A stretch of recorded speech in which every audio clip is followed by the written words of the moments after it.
myself. I'm a man of wealth and taste. What's your name? Jesse Apodaca. When and where were you born?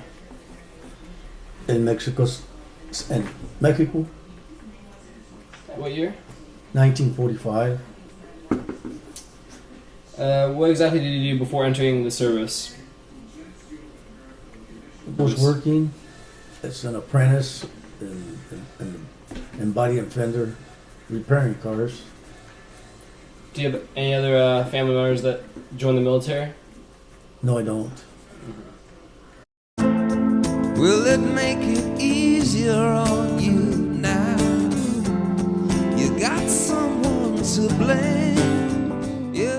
I went to elementary school because we was here first, you know what I mean, when I was a little boy.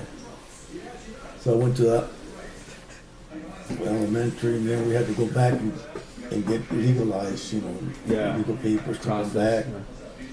And then we couldn't come back because there was some problems with my dad, and so we had to stay in Mexico. I was nine or 8. And then we got to come back, got legalized, when I was 15 years old, 1959.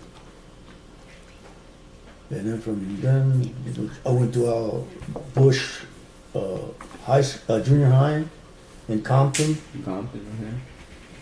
And that was problematic over there also, Yeah, a lot of... Oh, it was just, terrible. It was just, that was worse than Vietnam. Oh, wow. To be honest with you. Wow. So that's where you, did you go to high school there too? Yes, I went, I went to Centennial. I mean, we look like nothing, you know what I mean? It's compared to a Marine, And then they're already yelling at you, you're in the bus, you just, they're all, you get off and then there's all these footsteps, where you gotta stand and there's about 5 or 6 like barber shops, rooms where they're cutting hair. And then from there you go in there, they strip your hair off in 3 seconds, and then they take you for your clothes, and this, you name it. And they just throw air, they ask you your size, but they could really care less what they give you, you know what I'm saying? Just they try to harass you, to move you. Speed up the process, maybe, yeah. So was it kind of hard or difficult to adjust to the environment? No, it was okay.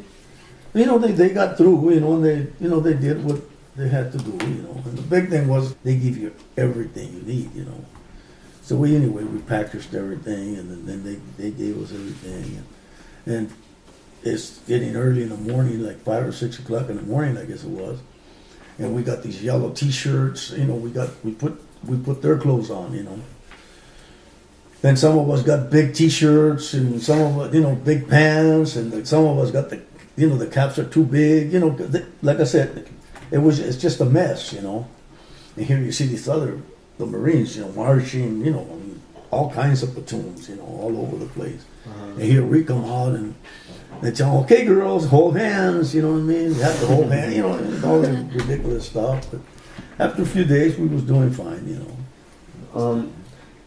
I know it's kind of a weird question, but did you adjust to the food, what they served you there? Problem.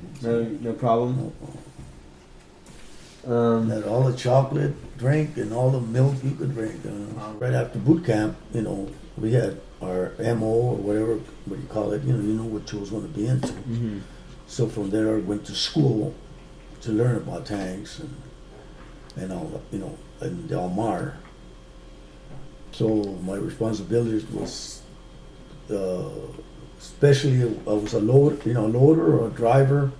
You can do anything in the tank. Yeah. Because you train for the whole works, But that's especially what I did. How long did that take you to learn about all the tanks and how it manufactured and stuff? Not much, because I think it was like a month, Oh, wow. we went to school, because they wanted to Quick, to get you to Vietnam.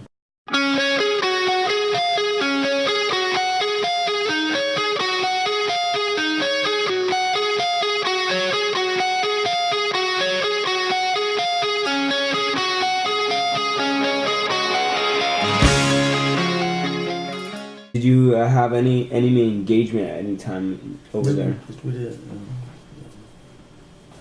I lost probably half of the platoon. Oh wow. And then I got injured, and see, tanks, they can knock a tank out pretty easily. Yeah. With an RPG, and they fired it out of a bamboo. You know what I mean? Which is about, that bamboo that's it's like almost like a bazooka. You know what I mean? And it's about that short. And the sights are made out of bamboo. You know what I mean? But you just gotta be pretty close, like 20 to 30 feet from the tank. Oh wow. But you can do that easily in Vietnam because that's all there is. It's like that, you know what I mean? Looking at bushes, So like tank 1-4 took quite a few hits, Sometimes they don't make it all the way in, They just make a bubble inside. I have pictures of.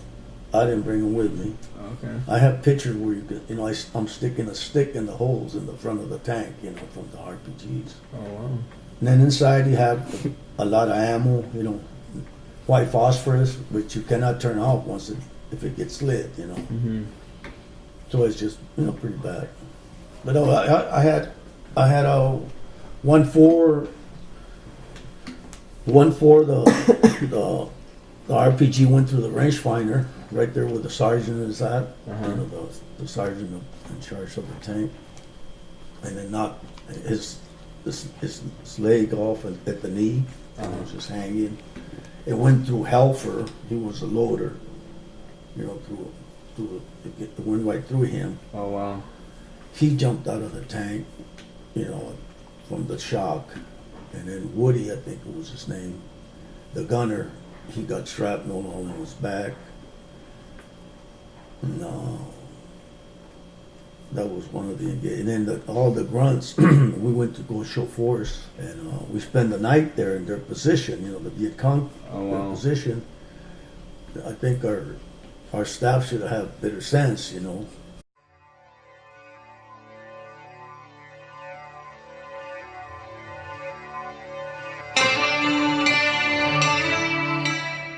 What was your input before you went to Vietnam? What were you expecting, and what did you experience when you were there?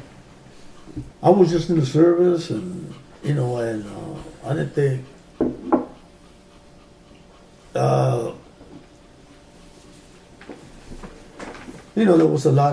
There was still some prejudice in the military, for the blacks and for the Hispanics. Yeah. And even in boot camp, But whatever, everything went okay, but there was a lot of problems at that time. And then Vietnam was all right. I mean, there was here, we really didn't have a reason, to kill them people, but I mean, they shoot at us, we shoot back. A lot of times we couldn't even do that. You practically had to stand up there and get shot because they didn't want us to shoot at them. You know what I mean?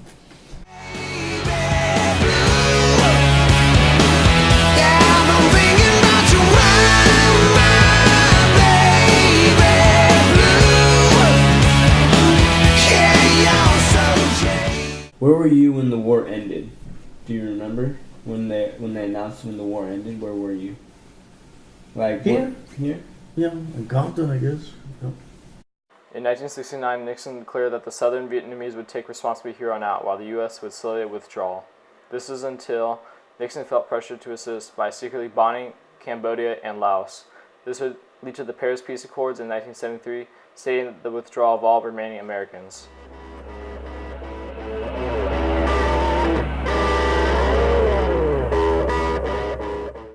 And then when I got back, I